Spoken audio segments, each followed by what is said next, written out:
Buenas tardes, mi nombre es María del Carmen Cruz Ceballos y soy estudiante de la carrera de Nutrición aplicada en la Universidad Abierta y a Distancia de México. La presente es una actividad de evidencia y aprendizaje para la unidad 2 de la materia de bioquímica del metabolismo. Alimentos de la dieta y rutas metabólicas. Martínez describe a la ruta metabólica como un conjunto de enzimas en las que el producto de una es el sustrato de la otra. Es así que cuando un componente ingresa al organismo, sufre una serie de transformaciones y finalmente los átomos que le componían abandonan el sistema. Estos cambios se llevan a cabo gracias a la existencia de las vías metabólicas. El alimento elegido para análisis es la leche de vaca. La leche de vaca tiene la propiedad de contener los 3 macronutrientes a analizar: carbohidratos, proteínas y lípidos. Rutas metabólicas de los hidratos de carbono de la leche de vaca. Catabolismo. De forma general, la mucosa gastrointestinal no puede absorber ningún nutriente en su forma natural, por lo que, sin un proceso de digestión preliminar, no sirven como elementos nutritivos.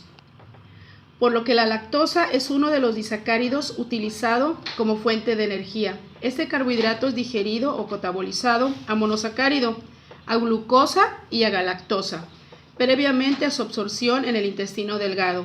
Es decir, el disacárido lactosa, el principal carbohidrato de la leche animal, requiere a la enzima lactasa para descomponerlo en glucosa y en galactosa.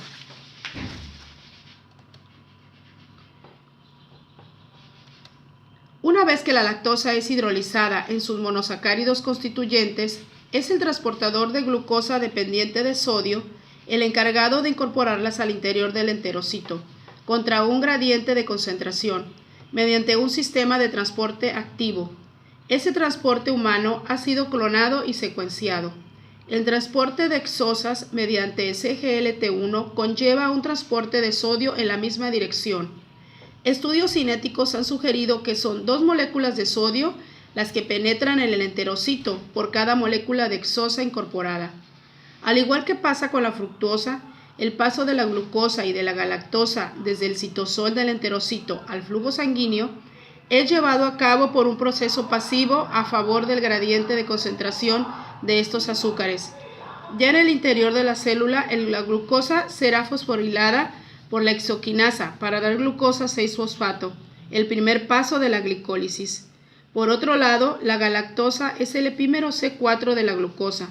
Sobre la galactosa 1-fosfato uridiltransferasa para dar lugar a glucosa 1-fosfato. La glucosa 1-fosfato producida por esta ruta es convertida en glucosa 6-fosfato por la fosfoglutamasa, entrando de este modo en la ruta glicolítica. Síntesis de la lactosa. Anabolismo.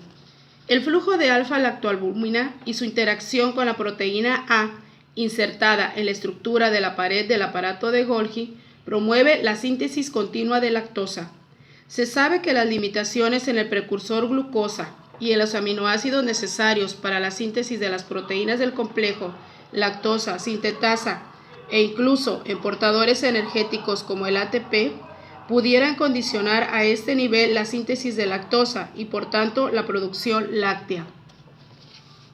Rutas metabólicas de los lípidos de la leche de vaca. Síntesis de la grasa láctea.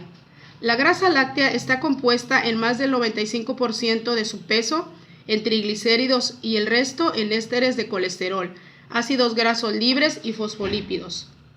A nivel celular, la lipogénesis requiere de una fuente de carbono para obtener adenosintrifosfato o llamado ATP, del bicarbonato como fuente de dióxido de carbono y de la nicotinamida adenina dinucleótido fosfato en su forma reducida como donadora de electrones. La síntesis de los ácidos grasos inicia dentro de la mitocondria, con la producción de acetil-CoA, obtenido a partir de la oxidación de los ácidos acéticos y butírico. Ya que la membrana mitocondrial es impermeable al paso de acetil-CoA, se requiere del sistema de transporte de tricarboxilato y de la acción enzimática del citrato, y permitir su paso al citoplasma celular. Una vez dentro del citoplasma, el citrato es transportado nuevamente en acetil-CoA por la ATP citrato liasa, obteniéndose oxalacetato y adenosin disfosfato. Debido a que el proceso para la síntesis de ácidos grasos es muy endogénico, La acetil-CoA debe ser activada mediante la carboxilación a través de la unión del bicarbonato sanguíneo en una reacción que consume ATP. Como resultado de este proceso, la acetil-CoA se convierte en malolil-CoA. El oxacetate es reducido por la malato deshidrogenasa a malato, y este a su vez es convertido en piruvato por medio de la enzima málica. A partir del malolil-CoA, la síntesis de ácidos grasos se realiza por elongación, mediante el complejo proteico del ácido graso sintetasa. Este complejo proteico realiza síntesis, reducción, condensado, grupo de malolil-CoA con acetil-CoA. Durante la elongación se van añadiendo otros grupos de 2 carbonos al ácido graso, obteniendo siempre como producto final palmítico. Después de este ácido graso saturado es liberado del complejo proteico del ácido grasa sintetasa y puede ser desaturado o elongado para producir otras moléculas del ácido graso. Catabolismo de los lípidos. La beta-oxidación es la degradación de los ácidos grasos. Esto ocurre por la separación secuencial de fragmentos de 2 carbonos desde el extremo del carboxilo.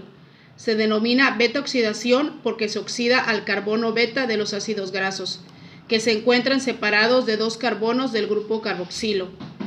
Ocurre que al romperse el enlace entre los átomos del carbono alfa y beta, se forma acetil-CoA. Se conoce muy poco sobre la estructura, mecanismos o relevancia de las enzimas de la oxidación. Una vez formados, la acetil-CoA y los otros productos de cadena corta pueden utilizarse para generar energía o para proporcionar intermediarios metabólicos. Las moléculas producidas por la oxidación de los ácidos grasos se convierten en el ciclo del ácido cítrico. Rutas metabólicas de las proteínas de la leche de vaca. Síntesis de las proteínas lácteas. La síntesis de la proteína láctea comienza en el núcleo del lactocito, donde se transcribe el ácido ribonucleico de transferación, ARNT de transferencia. La enzima ARNT polimerasa realiza la transcripción del ácido ribonucleico mensajero a partir de una secuencia del ácido desoxirribonucleico o ADN, que sirve como patrón o molde de la información genética. El ARN mensajero y el ARN de transferencia se exportan al citoplasma. El mensajero se transporta hasta el retículo endoplasmático rugoso y el de transferencia se une con unos 20 diferentes aminoácidos ARN de transferencia, sintetasas para fijar cada uno de los aminoácidos. La primera etapa de la traducción comienza cuando el extremo quinto del ARN mensajero se inserta en la subunidad ribosómica menor. Como resultado del proceso de traducción se sintetizan las diferentes caseínas, proteínas de la leche de vaca. La deficiencia de traducción puede ser diferente entre los distintos tipos de caseínas. Esto explicaría las diferencias en las concentraciones caseínicas de la leche de vaca. Proteólisis. Es la vía por medio de la cual las proteínas se rompen para dar lugar a las moléculas más pequeñas, los aminoácidos. En la actualidad se conocen 4 sistemas de degradación proteica en el citoplasma, uno de ellos dependiente del calcio 2 positivo, que es llevado a cabo por las calpaínas, y otros 2 sistemas dependen de las proteasomas. Las proteasas y las peptidasas degradan las proteínas hacia aminoácidos. Las proteasas intracelulares hidrolizan enlaces péptidos internos. Estos a su vez se degradan hacia aminoácidos por medio de endopeptidasas, que dividen enlaces peptídicos internos, y mediante aminopeptidasas y carboxipeptidasas, que eliminan aminoácidos de manera secuencial desde las terminales amino y carboxilo. Después de ello, los péptidos circulantes, como las hormonas, se degradan después de la pérdida de una porción ácido siálico de los extremos no reductores de sus cadenas de oligosacáridos. Su producto final son los aminoácidos.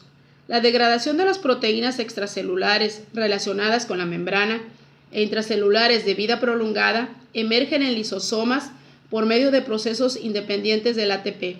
En cambio, la degradación de las proteínas reguladoras que tienen vida media breve y las proteínas anormales o plegadas de modo erróneo emergen en el citosol, lo cual requiere ATP y ubiquitina.